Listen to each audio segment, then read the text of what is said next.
Angela here, and welcome to Real Estate Real Talk podcast. And look who I have today. Hey, Angela, thanks for having me. I'm Steve Whalen of Whalen Architecture. Yeah, all right. I'm so glad you're here. And what do? We bring it in. So boom, welcome. All right, thank you so much for coming. Absolutely. I'm so glad you're here. So let's break down what we're doing today. We're going to talk about your world and how it kind of meets up with my world, right? Real estate, architecture. Mm-hmm. But before we get into the nitty gritty, right, we're going to have some coffee. Absolutely. Yeah, he was like excited for it. I said, I'm good, because my last couple guests, they were like, no, thank you, I'll take tea, which, hey, one actually doesn't drink coffee at all. And I'm like, but yeah. So how many cups you do a day, do you think? It depends on the day. Usually during the weekends, it's not as much, but work week, it's at least 3 to 4. All right, yeah. Oh, 3 to 4? Yeah. A day? A day. See, that was a good question. Sometimes because it's a little worse. Here, actually put it, I don't want to get this all over your, we'll get hot coffee all over your legs. We don't want that. Tell me when. Can you see in there? A little bit more. Yeah, sure. Now, what number cup is this for you of today? This is number 3. Oh, so you're right in line. I love it. Is that good enough? Yeah, that's good. All right. So what was I saying? So yes, thank you for joining. Thank you for subscribing. And as I always tell all you out there watching, if you have any questions for us that you learn about Steve and his architecture, because we're here in the Hudson Valley, but we're going to get into how you service more than the Hudson Valley. So I say just, put your questions below and we'll try to answer them in the next episode. Have you ever cheers with coffee before? Sure. Cheers to you. Oh, that's good.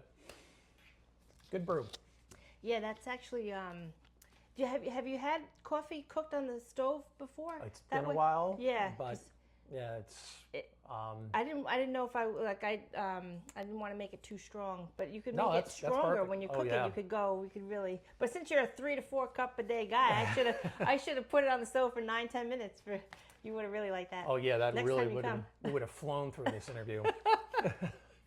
Well, I will do this because you like cigars.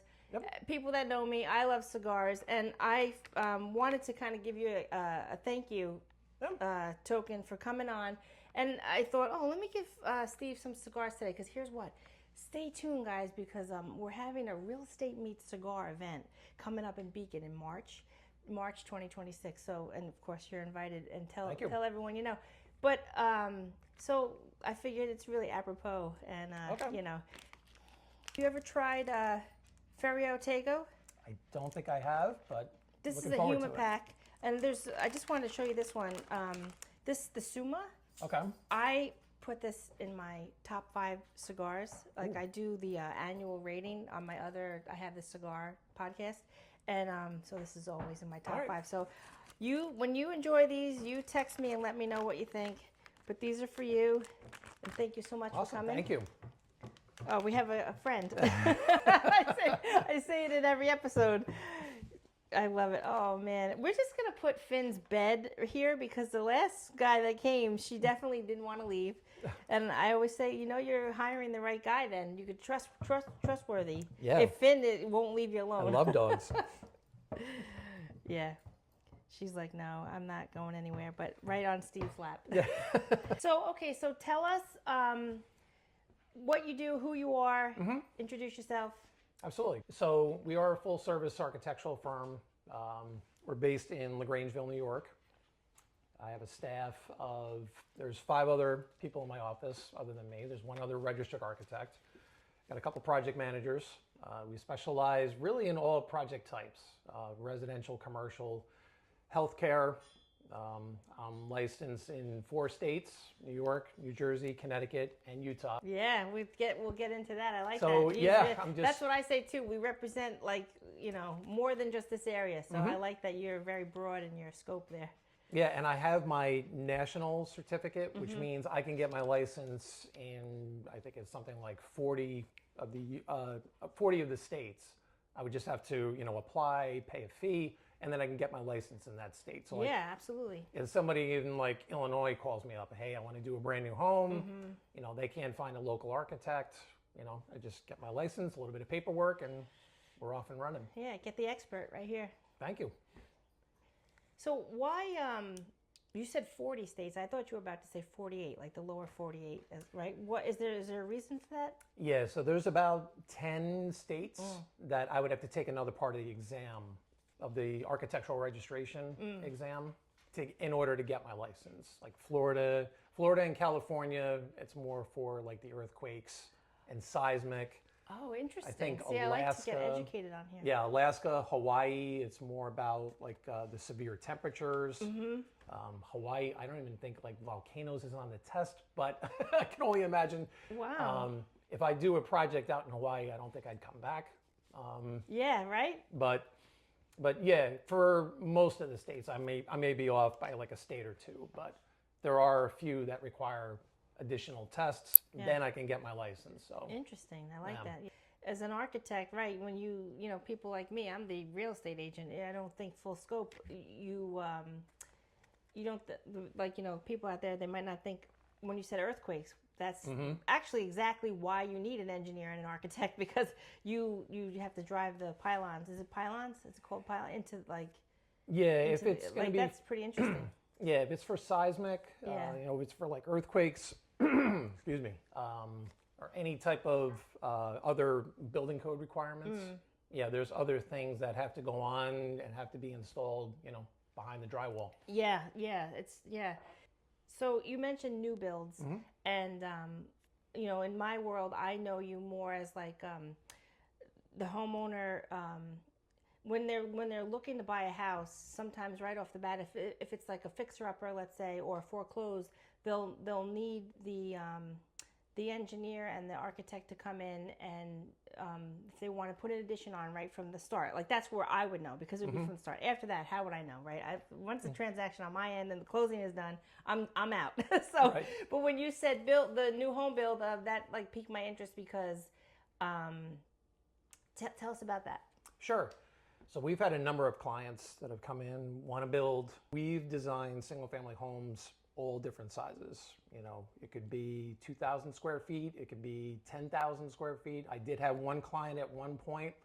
It was going to break a record for us. It was 16,000 square feet. Beautiful. It had like 9 bedrooms. Beautiful. 8 bathrooms. I mean, it was, you know, indoor basketball court. Oh, nice. It never happened. Oh, it never happened. But you drew up the place. I still have the drawings. You have, So if anybody wants a 16,000 square foot home, he's ready. The drawings are good to go.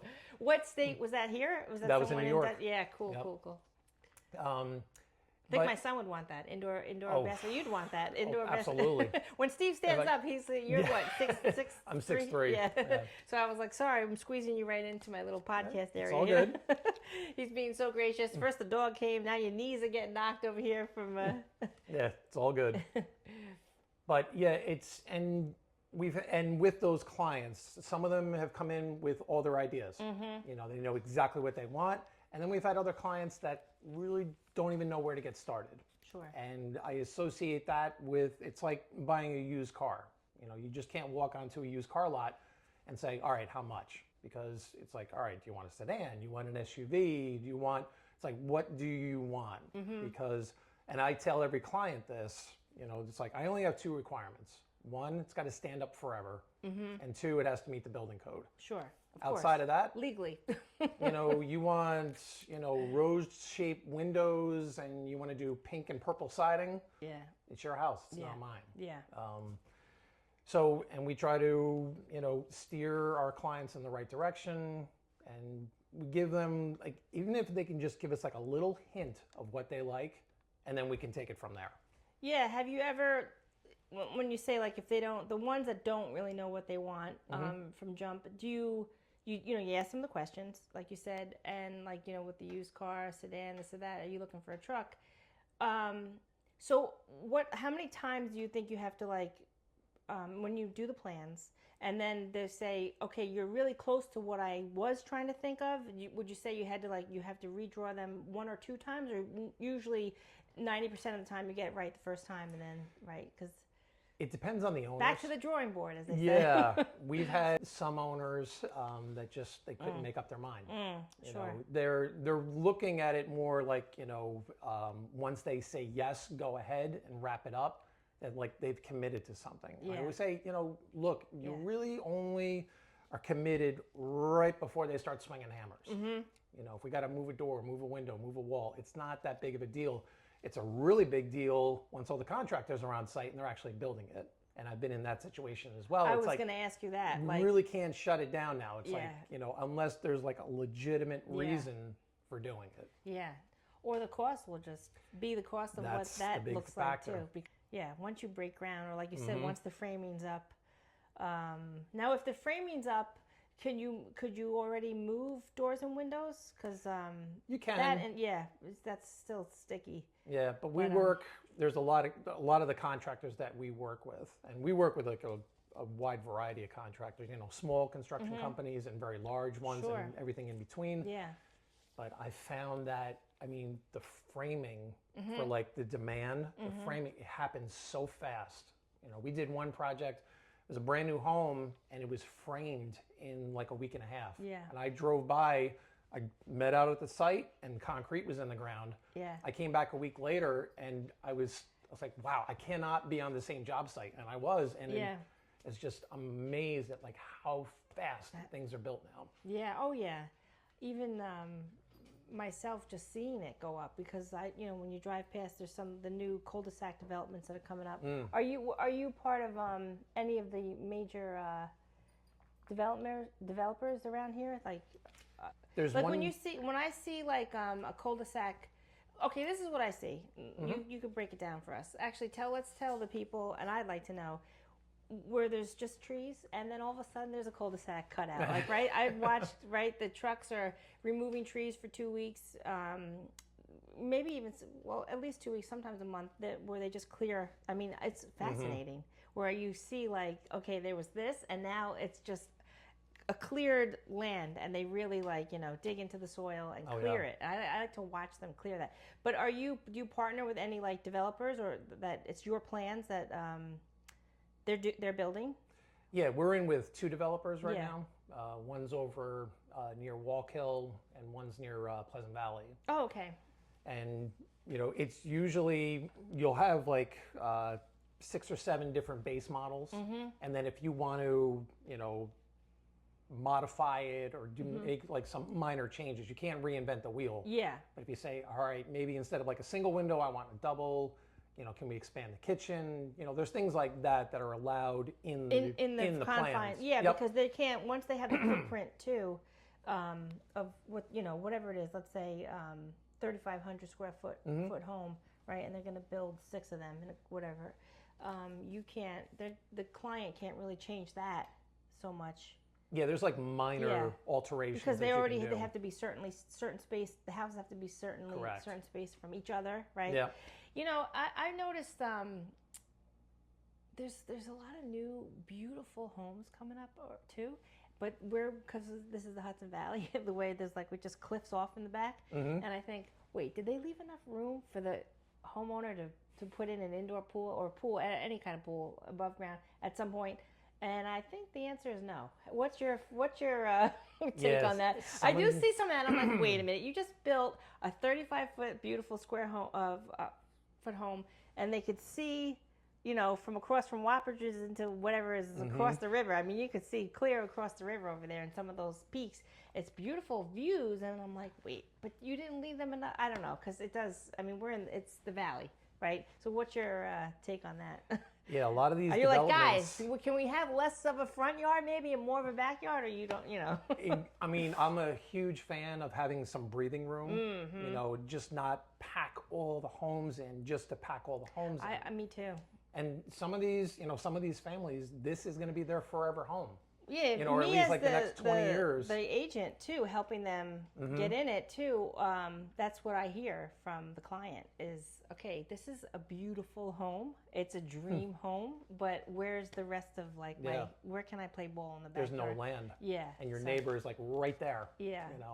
So open up a window and boom, there they are. Yeah. So, yeah, I like them. I mean, this is me. Yeah, because if I were to design the development, and I get it, every square inch of real estate has got a value to it. Sure. So if you can get 10 homes on 10 acres as opposed to 2 homes on 10 acres. Yeah. 2 homes on 10 acres is not the value of what you can get from 10 homes Yeah. on 10 acres. Yeah. So, yeah, there's a lot of give and take there, but, we're just trying to design the best homes that we can on whatever land is available. Let's do a little background of who Sure. you are as a person, because it's good to actually, when you're hiring someone, I feel like it's nice to know the background of you specifically, not just these homes we're building here. But so who is Stephen Whalen? When did you know you wanted to be an architect? Were you like a little boy doing Legos and all that, or did it came to you as an adult? Close. So I was in the 5th grade. I can remember the day. That's cool. My teacher at the time, we had like a career week, and all the other professions came in, firemen and whatnot. And, it was kind of cool. The architect was last. And when he came in, I think I was the only kid that was like foaming at the mouth. I was like, this is it. This is what I want to do. And he came in with a model that was probably bigger than this table. All these drawings, all these technical drawings. And I fell in love with it. 5th grade. That's Fifth awesome. grade. That's cool. And then I just started, once I got into high school, I signed up to take any architectural related class that I could. It was, there were only a few. But then I set out, went to school on Long Island, New York Institute of Technology.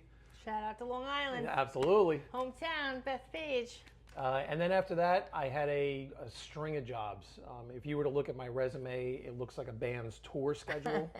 Yeah. Because I bounced around because I really didn't find like my calling, so to speak, like what I wanted to do, for the rest of my career. So let me actually just kind of interrupt you. So you're up here and you went down to Long Island for college, but then what like you said, you kind of bounced around this and that, trying to find the fit for you.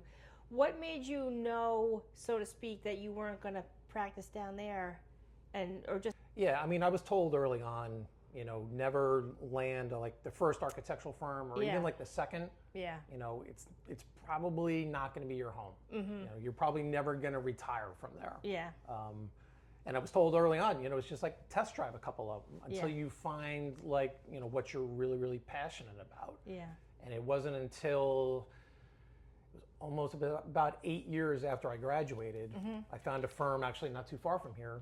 They did everything, residential, commercial, housing.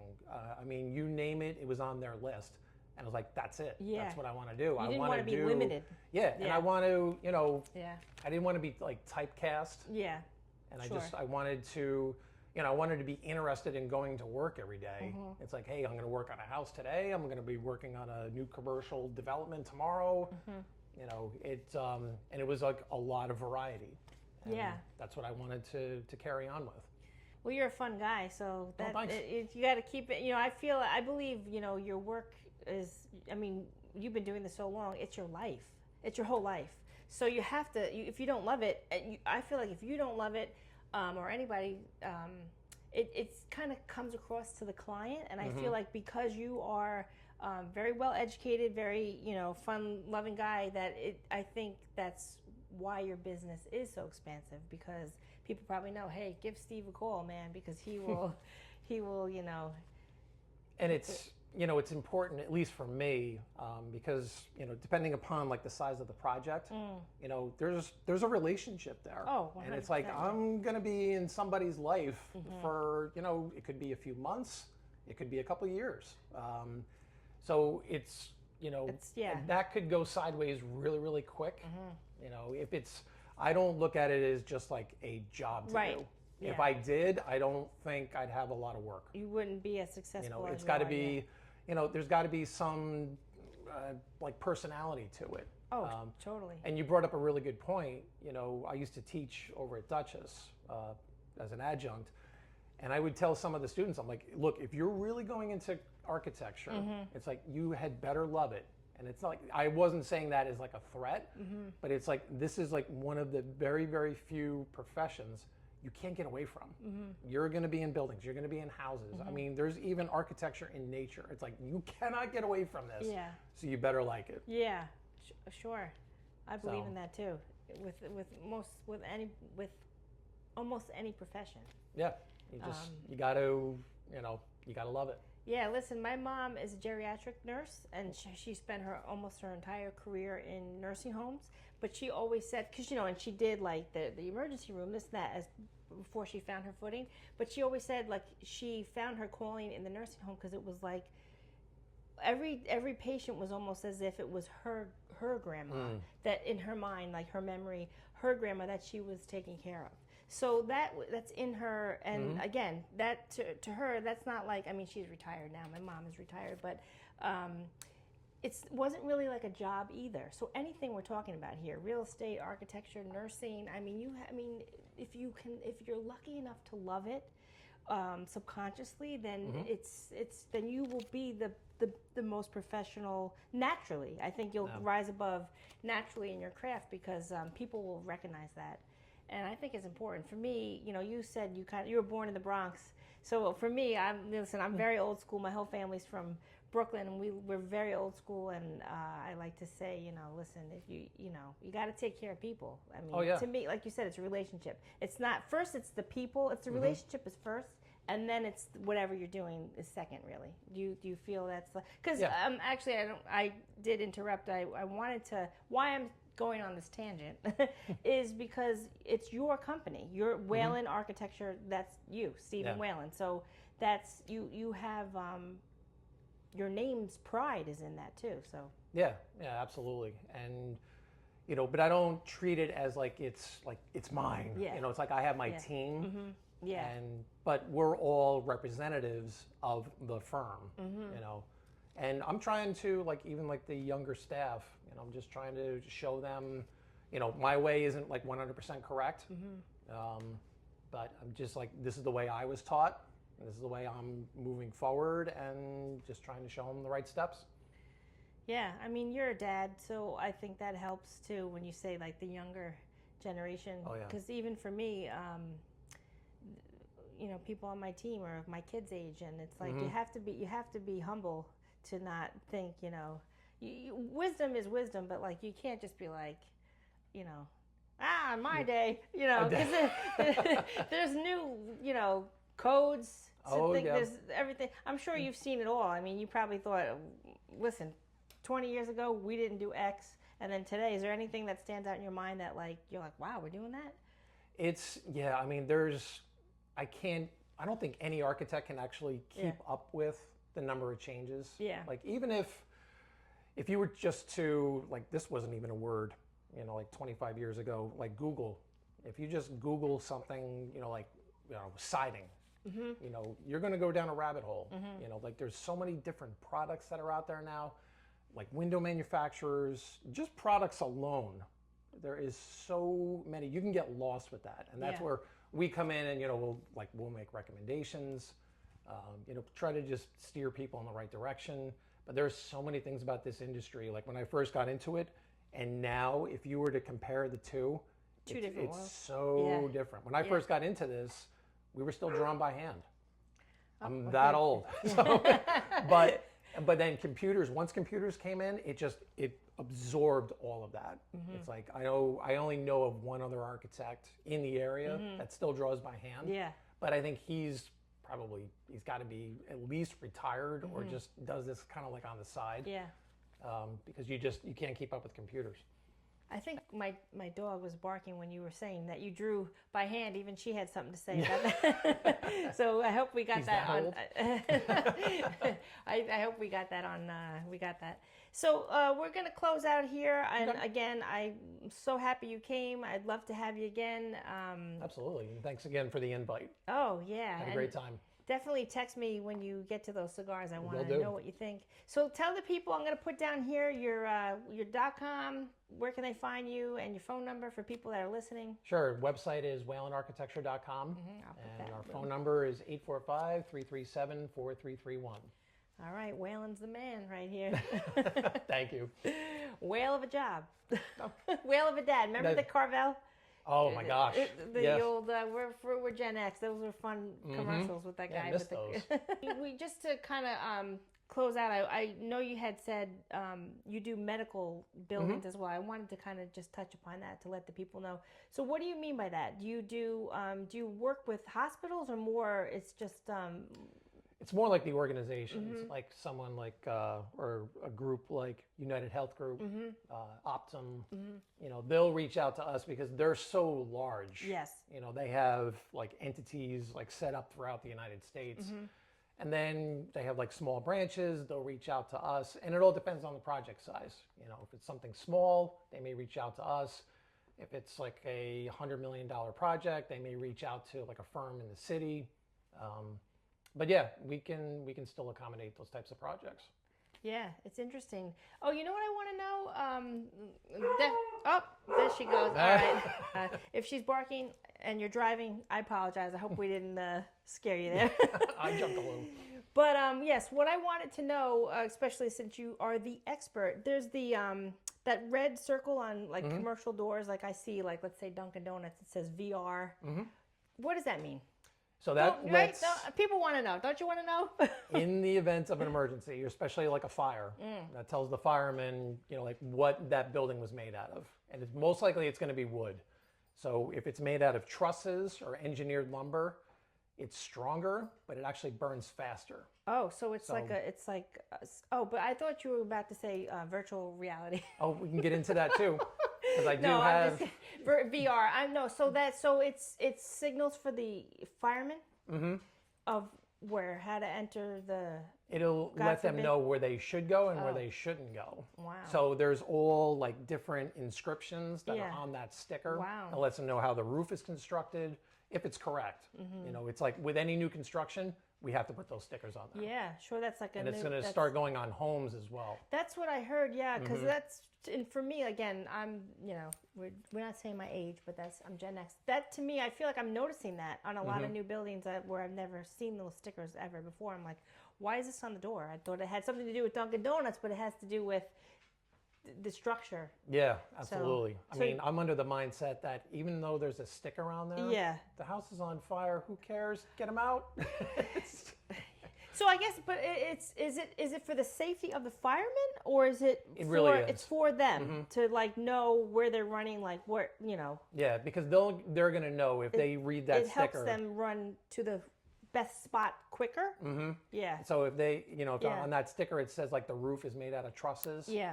Trusses are going to burn a lot faster than just regular lumber. Yeah. They're going to know, all right, don't step on the roof. Sure. Because it could come down. Yeah, so we want them to be safe. And actually, my next guest, he's a retired police officer. So we got firemen and police. Listen, and actually, which we, you know, love and respect. You know, speaking of officers, with the cigars, I don't know if you've seen any of the stuff I've done online. We collect for Cigars for Warriors. Oh, nice. So, and it's also first responders and our veterans. So, shout out to Cigars for Warriors. That's really important because the men and women who receive them actually, believe it or not, it sounds funny, but they look forward to it because there's no, you know. Anyway, we don't need to get too deep into that, but yeah. So it's good to support our local first responders. Speaking of VR. And all right, so we're thanks for coming. We'll see you next time.